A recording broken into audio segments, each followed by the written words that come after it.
foot out of there.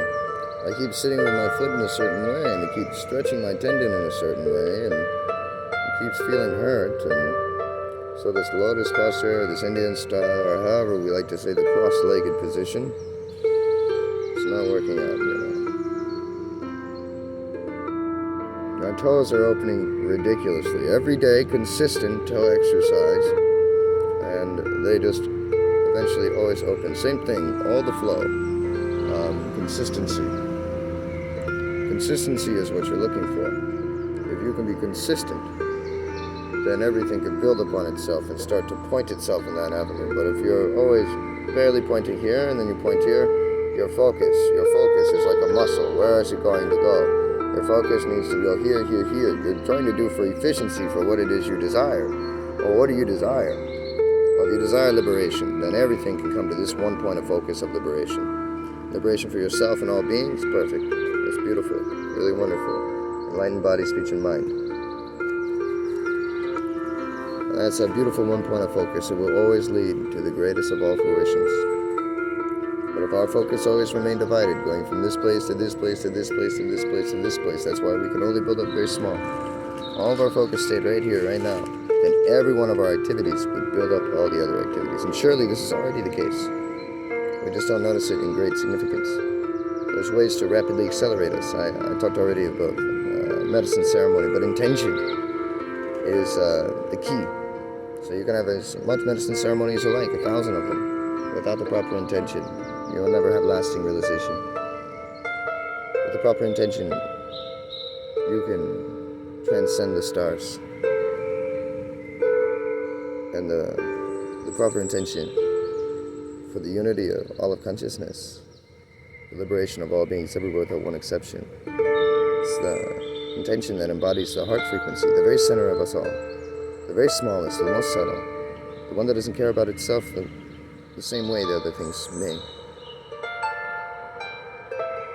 It cares about itself the greatest by the way in which it doesn't make itself touch any one of its things too specifically, allowing itself to rest equanimity, be the center of all beings. We embody this intention, we embody this frequency, we embody the heart that beats for all, forever, it never stops. Then in matching it, we'll understand and realize to the level in which it does. We become free from the laws of polarity in a sense. Be free from the illusory mind. Really in a full sense. As all this movement is always centered, it's always balanced, it's always one, it's always singular. And so we'll see. When the two become one.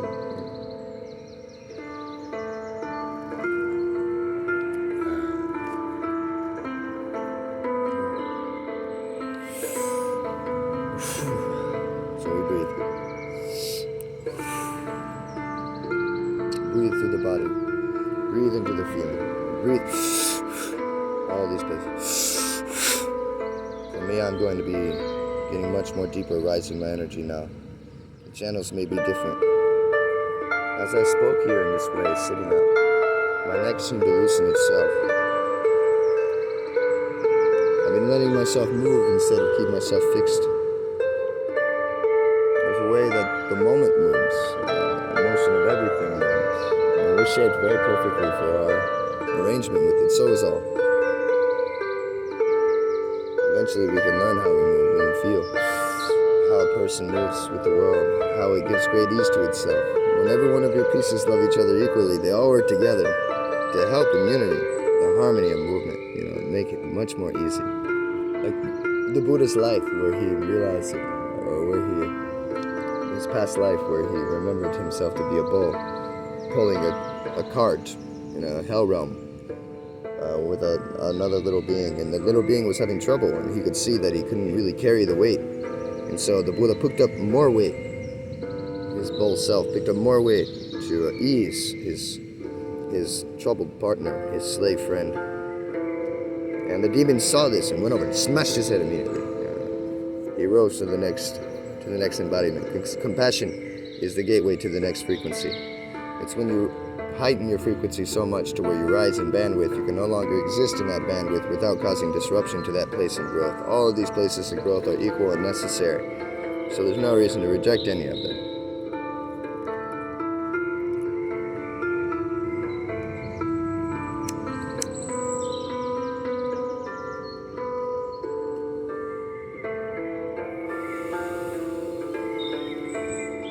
But in this way, the Buddha picked up weight for his friend. And when you pick up weight for all of your friends, all of consciousness, then they all pick up weight for you. So when I finally stop doing for just one piece of me, I do for all the pieces of me. Now even here in the body, all the body moves with itself and helps itself move much more easily and much more effortlessly.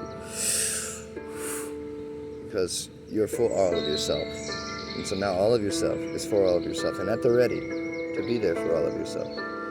And then it's coming just, can you start into and begin embodying every day yourself, who you are, even if yourself is far different than who you were previous. It's going to be very difficult, you know.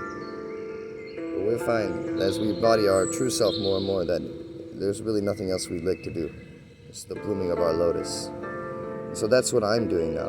I'm blooming my lotus. And I'm hoping that maybe you can see, and maybe that others can see, that we can all be free together, that we all see this amazing blooming. Because I am so sure of my blooming, so confident in my blooming, because I've been blooming for so long now, I have so much perspective, and so many questions have been answered after they came up and shook me, you know, to where I stand sturdy in the knowledge that yes, I am blooming. So there's no reason to worry if anybody's judgment or anybody's mind.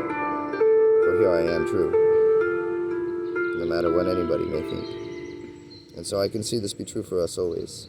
It took me this long to get to this point to understand, but at any moment that I would have understood this, I could have implemented this within my being, not worried about what people said and been free.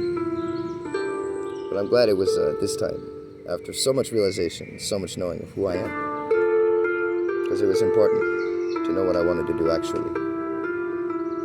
So here we are. Living our lives, loving one another, even if we don't see it. And I'm so grateful for all of you. Thank you. I'll see you all soon. Aloha.